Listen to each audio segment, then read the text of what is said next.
All right. Hey, I am here with Aharon Keshales, the director of South of Heaven. If you guys remember from my review I did a couple weeks ago, it's an indie film starring Jason Sudeikis, Evangeline Lilly, and Mike Coulter, which I couldn't stop gushing about. And actually, if you have AMC Plus, you can go watch it right now for free. And you definitely should. But Aharon, welcome to the show. Thank you for having me. So just real quick, just tell us a little bit about yourself, and maybe what you're working on right now, and then we can get into more about your past and definitely get into more of South of Heaven and what the future holds. So I just came back to London for after 3 weeks in my home country, Israel, Tel Aviv. I was promoting the film South of Heaven over there. It just premiered there, and it was amazing. People are loving it over there. And these days, I'm working on a couple of scripts that I wanted to, I want to make next. One of them is like a deconstruction of a superhero genre. Um, let's say a sort of Citizen Kane meets Superman, All right. where Lois Lane is kind of, trying to figure out the enigma of the superhero and what happened to him as he's no longer anywhere around. Okay. So that's and it's like it's a little bit like South of Heaven. I'm taking like a genre and I'm crushing it under my Well, under the hammer. so there's a lot of I'm really into comic books, and there's a lot of writers out there that are really interested in like deconstructing things. And like with South of Heaven, you definitely deconstructed that like little noir drama genre, but you also built it back up at the end. Like it was a darker movie than I was expecting, which I enjoyed. But you definitely like finished on a high note with the with Annie and Jay. Yeah, yeah. And I like I think that's the thing I appreciated the most about the movie. Or not Jimmy, sorry. Yeah, I understood who you're referring to. Yeah. Well, I told you I'm bad with yeah, names. So that's fine. Yeah, the movie was born out of a love story. It's my love letter to my wife, Lilach. And while playing with, the genre that I want to, write the movie to, I knew that the one genre as an Israeli that really always I was fascinated with was the Texas noir. mhm. Because as a kid who grows up in Israel, which is the opposite of Texas, there's something so alluring in Texas because it's like, it's part a Western, the genre, and part a crime film. So you have both worlds living at the same time. Right.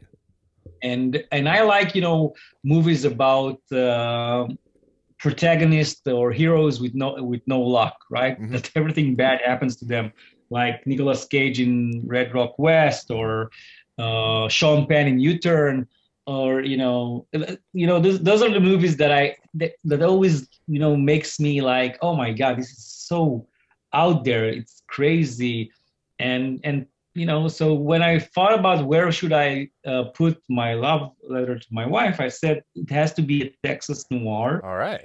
um, because this movie deals with time, right? Mm-hmm. It's a guy who comes out of prison and he has 1 year to give to his loving, partner in life before she dies from lung cancer. So I knew this movie would be about time, will deal with time, and Texas is a place stuck in time for me. Have So you this, had you been to Texas before you filmed? yeah, Okay. I've been 3 times in Austin. Okay. But it's different than the place I shot the film in, which is Dallas. And Right. Dallas is the opposite of Austin. Oh, they're two completely different cities. Just not just in size and just kind of what happens there, but the people in both towns. It's like, how are you even in the same state? Yeah, Austin is definitely, a different or strange place Oh yeah. in Texas. I spent I had a job where I was spending like 8 days a month down in Austin. I'm in like the middle of the country in Ohio. Um, and it was great. Did you have any favorite restaurants down there in Austin? Oh, I don't remember because the Oh, last time I was there was like, I think with the ABCs of Death, like 5 or 6 oh, years okay. So ago. it's been a while. Okay, okay. Um, But I did eat a lot and gain a lot of weight. it's easy to do down there with because there's so much good food. Um, so you said you like the down on your luck like antagonist or protagonist. Are you a big like Peter Parker fan then, like with Spider-Man? Because like he's got that like Parker luck. He's always trying to redeem himself for something he's done that's kind of boneheaded. Yeah, I think Spider-Man is one of my favorite heroes. Also because I was always told I look like Tobey Maguire when I Oh, was okay. younger. Yeah. So I was like, oh yeah, that's good. I'm That's just kidding, but you, but yeah, did yeah. you go There's around? something. Oh, sorry. Go ahead. Yeah, there's something about Peter Parker that that I really enjoy Mhm. reading and watching because he has, yeah, he's like an everyday kind of guy that everything bad happens to him, and I Mhm. think those are the kind of things I always am attracted to. Um, my favorite Bible story is the book of Job. Mhm. It was all about a guy who just have a raw deal, Yeah. like the gods are messing with him, and he's a part of a wager, Hmm. and and and and South of Heaven, stem from that kind of tale, like the Yeah. Book of Job. Yeah. I mean, Jimmy's kind of caught in between, Schmidt and then Wit and everything, and the whole like prison system and what he wants to do for Annie. So yeah, that makes perfect sense now that you say that. So before we started recording, you were talking about, these are the type of movies you like to make. This is your brand. Um, do you have a specific like writing process when you go into this? Because so far you've written everything, you've directed.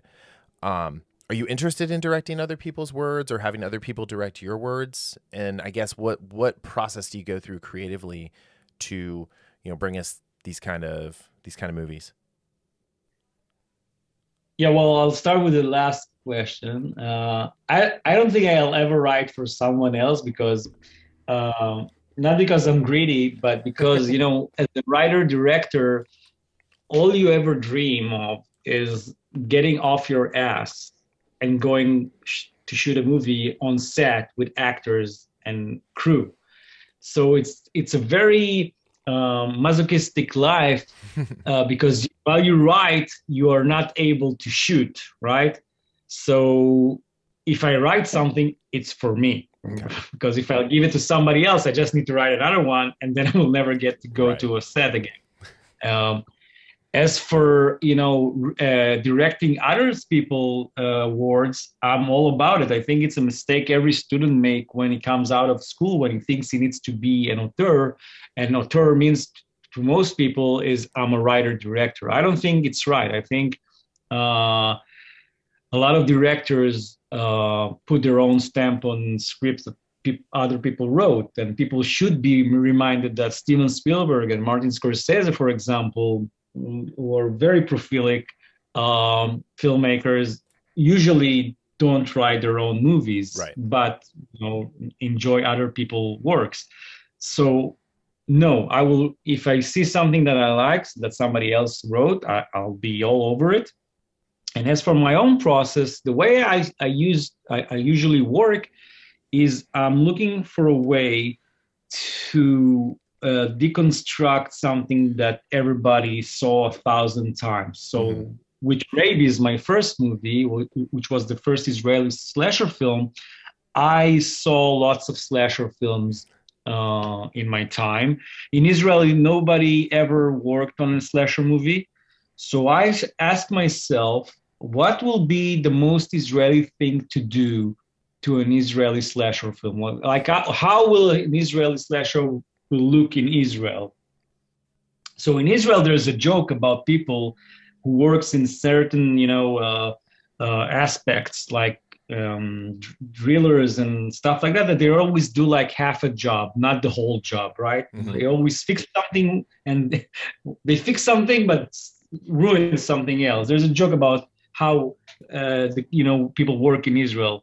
So we thought that the best thing to do in a slasher movie is to have your typical 15 minutes of a slasher film where you have the kids, the teenagers who comes with a car, takes a wrong turn, enter the woods, and there's a killer on the loose, right? Right. But then what we did is our killer gets a tranquilizer dart in his ass, and he falls asleep for the entire duration of the film. So he doesn't kill anybody. It's just all the characters inside the woods starts to kill each other because of misunderstandings and betrayal, and he wakes up only after 90 minutes, after everybody almost died. So my way of thinking is just give the audience the first 15 to 20 minutes you always saw in films, right, and then start ruining it, but like smash it with everything you've got. So Big Bad Wolves, the second one I did was like your typical. I took two types: the Dirty Harry genre movie with a vigilante cop, and the revenge film with the avenging father, right? And as if they're meeting each other in one movie and ruining each other's plans. And so the first 15 to 20 minutes is your typical a cop, he gets the murderer and he wants to, put him in jail, but he's doing a mistake, and now, he needs to do something to bring justice to the world. And the same is with the father. So after 20 minutes, the movie becomes this crazy fable about a father and a cop who needs to cooperate in order to, squeeze a confession out of a suspected pedophile. And with this movie, South of Heaven, I'm taking the old genre of a guy gets out of prison, wants to go straight, and he has this vicious, parole officer that ruins everything for him. But that's just half of the story, like third of the story, and then everything gets torn apart and deconstructed. Who's the good guy? Who's the bad guy? Who's white? Who's black? Right. Is black is bad, or is it good too? I there's a funny thing about South of Heaven that somebody asked if the movie is racist for casting a black actor into the role of Price, and I'm like, no, this is the point. It's a movie about gray areas, about finding light in darkness, about finding good in bad and bad in good, and it was, for me, it was like a choice. But a choice to show something that is so inherent in American movies of a certain age that I want to deconstruct and show show the wrongness, the way it was portrayed before, and do something more interesting with it. I feel like the person who asked you that question or wrote that didn't watch the movie, because the scene between Price and Annie, like, you understand, like, his motivations are not necessarily, his motivations aren't evil. He's a guy who has at the end of the day, he has a business that he's trying to do, and it may not be, on the up and up, but like, he loved his wife more than anything, and he loves his kid. And, at the end of the day, for some people, that's enough. And Jimmy got into this situation again, like, by happenstance, with an accident. And like you were talking about, nothing goes right for him. So yeah, I don't even know how that would cross somebody's mind to call it racist. Yeah, I'm like you. Like, if you see the scenes between him and Annie, and if you see the relationship he has with his kid, and even if you see the way he acts in those violent scenes, he's a businessman. Yeah. It's all business decisions. Like, I need to get my money. I'm doing what I need to get the money. I need to get a confession. I will take whatever it needs to take a confession. And he always says, there's an easier way and a shorter way. And he, like, non-violent, but everybody gets into his way. Right. And yes, that's the whole point of the movie. The whole point of the movie is asking those questions and showing, how stereotypes are being built in American cinema, which I really love, and how you can, turn them on, turn them upside down and show something else. Yeah, the scene between. Sorry, go ahead. The best thing I ever heard about, screenwriting is when you write you should write the hero as the villain in the villain's life, which is the smartest way to write a villain, as if the hero is the villain in his plot, right? And I always give the example of Die Hard. Oh, yeah. Which is the best example. Hans Gruber is an amazing robber. He just spent 2 years of his life planning the best heist of his life. He recruited guys in Germany and Italy and even one Japanese guy, and they're going to make a bundle of money. They're going to enter the Nakatomi Plaza and make it big time. And then this asshole who came to visit his wife, that schmuck, John McClane, ruins his life and kills him. And that's the way I think people should, think when they write bad people or villains into film. That's why you like Hans Gruber, because he's just the guy who's having a bad day, the same way John McClane is having the worst day of his life. Yeah. So when I wrote South of Heaven, I said, I want to go even further. I want to make a movie that at midpoint changes the villain. And at minute 75, almost two-thirds into the film, or two-thirds, three-quarters, you have something weird happening between the good guy and the bad guy, the protagonist and the antagonist. Yeah, that's great. I mean, like Cobra Kai, I think, does this really well too, with like the Johnny and Daniel relationship. They're both kind of the bad guy in each other's stories. Yeah, because Johnny's a good guy. Yeah, come on, absolutely. We all watched How I Met Your Mother. It was, he was the Karate Kid. So, what inspired you to become a filmmaker?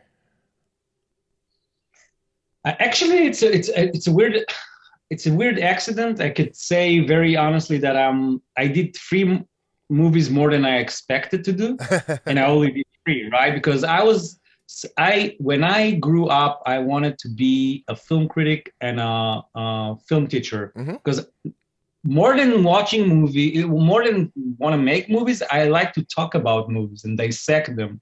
And even in my school yearbook, the elementary school yearbook, there's a weird photo of me dressed as Freddy Krueger, and on my head it's written that in 10 years I will probably be a film critic or a film teacher, not a film director. Right. And so at age 25 I achieved both those goals. I became a film critic in Israel and also a film teacher at the Tel Aviv University, where I learned myself. So did you teach film studies then? Yeah. So yeah. This is really weird. So my degree is in journalism. I minored in film studies. I was actually going to go to grad school to get my MFA and my PhD in film studies. And I ended up getting a job and not going, but I became a reporter for a little while. But I wanted to be a film critic so bad. And so when I read that you taught, I was like, oh, this is great. And I think, so from me reading that, knowing that, and hearing what you just said, like your perspective as a critic and the way you, like, especially with South of Heaven, like deconstructed everything, that makes 100% sense to me. Yeah, well, I think so. I think because it's funny because I made a seminar about slasher films, and that became sort of rabies, and then I made a big dissertation about revenge films, in which I dissected films from Korea, like Oldboy, and then I made Big Bad Wolf, which is like taking that the dissertation and making it into a film.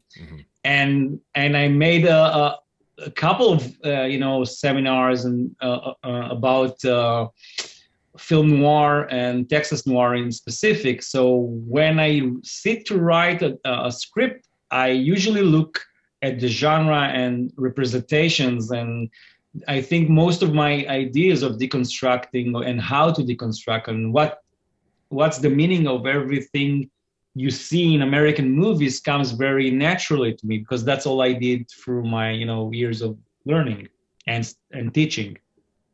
Cool. That's awesome. I think that's so cool, and I think it gives you a unique perspective as a filmmaker too, to have the background of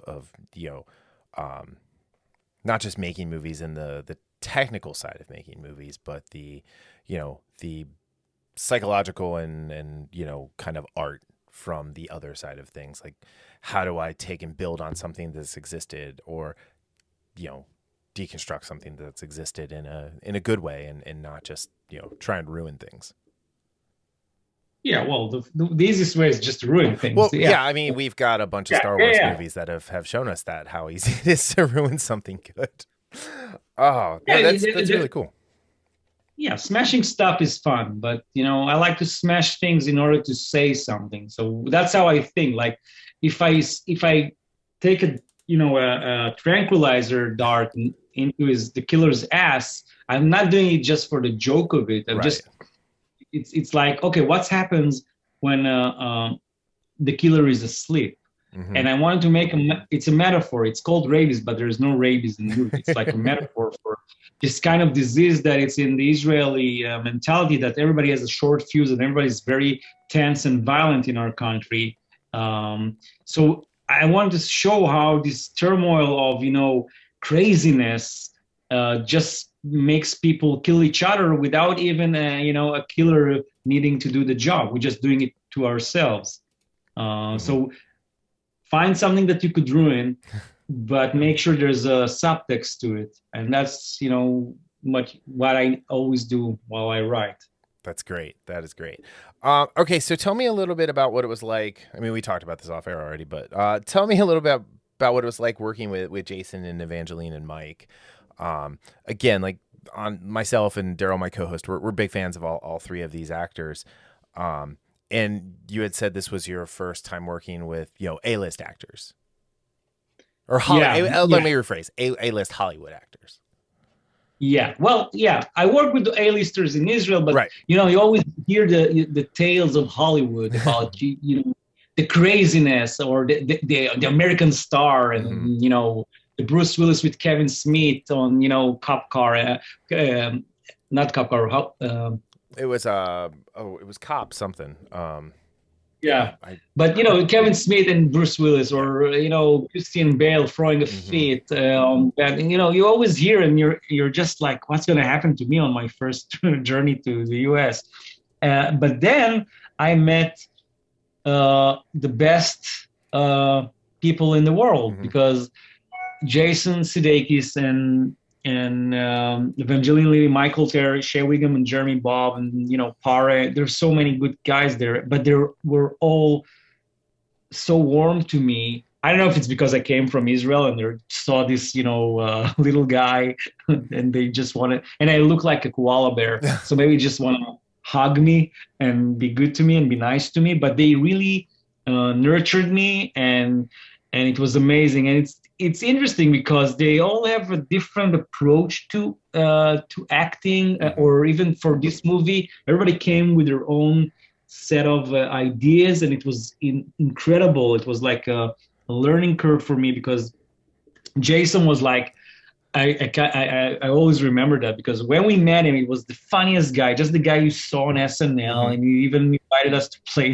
PlayStation with him, and it was such a character, and such somebody that you just know is gonna do like gags on the set. But then when he when he landed in Texas, he just said, Aaron, I'm going to be very serious in this movie, because it's very easy for me to go to my usual shtick, and I want to make the best Jimmy Ray for you. So I'm going to go full methoding on this character, and I'm not going to be joking around, and there will not be laughter.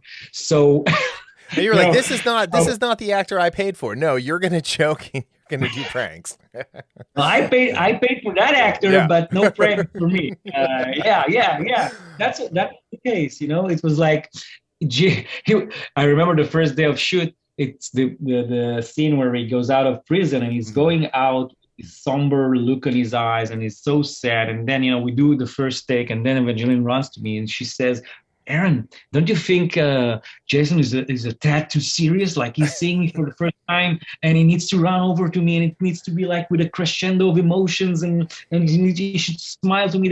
And I told her, look, I think Jason has an interpretation of Jimmy and the feeling he has right now. I think you should be the way you just explained to me, which is like an emotional roller coaster seeing Jimmy after all these years. Right. But Jason plays Jimmy. He's a guy who just robbed 12 years out of your life because he was there, you were outside, and now you're dying. So he cannot be all, smiles and laughter. And, so we did another take. And then she watched it, how it looks in the establishing shot. And she saw how great that feeling of him not knowing how to feel and her knowing exactly how to feel. And that sets the tone for the entire movie, because he is a guy who cannot let go of the past. So that's why he has like a dual layered performance where he's sad and also optimistic. But she wants to live in the now and just hug the present and the fact that he's coming back to her. But he doesn't allow her. So she has the duality of her performance because he doesn't allow her to be at the place she wants to be. So it's sad and joyful for her. And when she saw that happening on the monitor, she was like, oh my God, that's so beautiful. That's so honest. And that's the way I directed the movie with both of them and all the actors. I like to dance with them. Yeah. I never come as a dictator and saying, no, look, Jason, you need to laugh now. You need to smile now. When he told me he needs to be a broken man in this movie, I just, I went along with it. I just watched the first scene so I could set the tone inside myself. And then, I just knew how he will dance for the entire movie. Yeah. And Evangeline, she also did something for me. Like, that's why I'm saying, like, the best story about Evangeline Lilly is like, you should sit down for this one and see how you're getting a heart attack yourself. I'm, talking with Evangeline about the character and stuff and how she wants to play it. And she, she loves the script and she wants to be like bipolar in this movie. And then one day I'm like, entering into, like most of us, into Instagram, watching photos. And I'm seeing a photo of Evangeline without the left or right side of her hair. Like, she did a little mohawk, but not everything, just like 1/3 on the side. I'm like, oh my God, we have like 6 weeks until pre-production. What is she doing? I'm like, and that was like just the first photo. Apparently there was a whole video that I didn't see on our story. So I'm clicking the story, and then I see that she continues and asking, if she should go through with it. By the time I finish the story on Instagram, she's like G.I. Jane. Like, there's nothing there. And I'm like calling Evangeline, and I'm like, what you're doing? Yeah, well, I thought she's doing, treatments and, cancer, and she needs to look that way. And I'm like, Evangeline, look, we talked about it. She let go. Right. She knows she's going to die. She's not doing anything. She just wants to live in the now. And she said, you're right. So, okay, can we do a wig? And I'm like, no, I hate wigs. I hate wigs. It's so unnatural. So I asked her, how long will it take you to have your hair at the right length for like a pixie cut? She said, I think in 6 weeks it will be okay. So I sent her like photos of Gene Seberg from, Breathless, and Mia Farrow from Rosemary's Babies with the platinum hair. And I told her, what do you think? And she was like, oh my God. And so she did that. She dyed her hair. And then we decided that Annie, and I always told her that when she read the script, it represents the sun for me. She's the only sun in the movie. She's the only optimistic, and she's an agent of light. And that was how, Annie was born into life from a mistake. Like her look was born out of Evangeline wanted to do one thing for the character, and then I did something else, and then and I think you could see it. She looks like a radiant sun in this movie more than any other movie. And it's funny because we didn't use a lot of light on her, Right. because it's not Hollywood. Right. There's no. I thought it was like an appropriate hairstyle for her too, just because it was so like, it was so styled, and you know, the dye and the hair dye and everything, and because she was a hairdresser and her character gotten cancer from the chemicals as a hairdresser, and it's like she's going out kind of with the like, hey, you know, I'm gonna look awesome, and you know, I've dedicated my life to helping these other women look beautiful, and I'm gonna make sure that I do too. Yeah, that was the most important thing for me because, you know, I come from a family that has cancer, and you know, and my wife too, and I wanted to make a film in which, you know, you depict a cancer patient as an agent of life. Yeah. Which, not to spoil things, and I don't want to talk about it, but you should consider the fate of Annie, the only person who was about to die in the movie, and the rest of the characters when you see the movie, and it's very ironic. Yeah, and I don't want to spoil the very, very end or anything like that either. So you've worked with 2 Marvel actors now. Is there an MCU movie? Like, is there a script that you have in your head? Like, you know, maybe I want to write that next X-Men movie or something. I don't think they will allow me ever to direct my like the big studios. I don't think Marvel ever approached me to do something for them. But I will definitely. I'm tapping into the, you know, superhero thing these days, and I'm writing some sort of quirky rendition of a Superman tale as a Citizen Kane kind of movie, you know, where you have your Lois Lane as a journalist who's trying to investigate the disappearance of Superman. Did you watch Brightburn from a few years ago? Where it was like I thought that was a great deconstruction of like the whole like Superman mythology as a kid. And when we reviewed that show or that movie, I had said that these were the characters that Zack Snyder set up as the parents for Clark Kent. This is the Superman he became with the Ma and Pa Kent from the Snyderverse, because they were every bit as big a monsters as what Brightburn was. That's really interesting. Yeah, but you know, Brightburn is the kind of movie that you know, when you see, I like those kind of movies where you see the wheels in a very twisted mind of a writer and a director turning, and the fun you're having with stuff that you should ask yourself, like, and that's how you write, right? When I, you know, approach writing is, what kind of thing would I have been doing if I was Superman? Like, if I was a fire starter, what would the first thing I'll do? I'll probably set something on fire, right? You know, I'm not gonna be, and usually, you know, Hollywood doesn't like those kind of moments, but kids are very vicious, right? And that, let's be frank, you know, they're vicious characters, and you know, Sam Peckinpah always showed kids playing with ants and killing crabs, and you know, he always saw the evil at a very early age, and I think kids are vicious. You know, we were playing with animals and we're doing horrible stuff at times, and trying to, you know, always show an optimistic fairy tale is just so weird for me, because your mind always go as a kid for the worst thing you could do with powers, right? You know, you probably try and set something on fire, or a person you really, or even, you know, if somebody really annoys you, you probably have him burn in front of your eyes because you just can, you know, you can do it. Why not? Right. So, all right. So what's next? What, like, you've got your deconstruction of Superman. I think you have a couple things in post-production, maybe.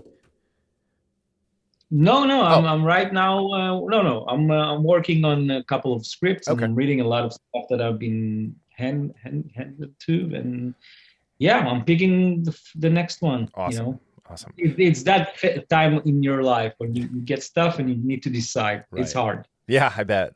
All right. So my last question, I ask everybody this: what are you watching and reading right now? I'm watching The Righteous Gemstones on TV and Yellow Jackets. Those are the 2 shows I'm watching right now. I have to say they're amazing. Are you watching them? I haven't watched Yellow Jackets, but I am a huge fan of the Jody Hill, Danny McBride team. Righteous Gemstones is great. I loved Vice Principals, and Eastbound and Down, I think, is a masterpiece of comedy. But Yellow Jackets is on my list to watch at some point as I get caught up on things. So those are the two shows I'm watching right now. Mm-hmm. Just about to finish them, and they're great. The second season of Gems, amazing. Yeah. I loved what they did with Eli. With his backstory as a professional wrestler and all of that stuff has been great. Yeah. This season is almost the Coen Brothers Fargo season. The flashbacks are so smart, and it's amazing. And the last film I watched, which you need a whole show to dissect and discuss, is Moonfall, because I watched June and Moonfall in 1 week. Okay. And it was weird. Yeah. It's a weird juxtaposition. Moonfall is a weird film. It's like I'm still trying to wrestle with what I watched, because it's weird. It's the guy who did Independence Day, and I'm trying to understand some of his choices in this movie. I feel like Roland Emmerich's main goal for making a movie is, what can I destroy and how destroyed can it be on screen? And that's what he has fun doing, and writing the different things that are gonna blow up. Yeah. But there's a whole bunch of great stuff these days, and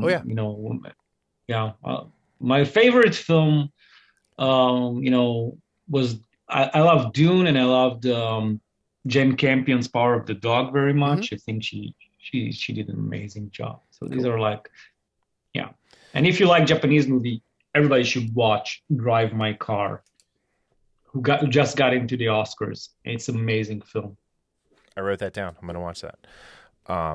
Well, Aaron, thank you so much for the time. I mean, we've been talking for almost 40 minutes, and this has been awesome, and it was great to learn about your process, to hear your thoughts on South of Heaven, which I loved, and I've been telling anybody who will listen to watch it. So I appreciate your time. Where can everybody find you online to make sure that they can keep up with what you have next? I'm on Twitter. Okay. Frankly. Yeah. I'm on Twitter, I'm on Facebook, and cool. I'm there. Cool. Yeah, I'll link to your Twitter account. Thank you so much. Yeah, I appreciate it so much, man. This has been great, and I can't wait to see what you do next. Thank you. All right, thank you.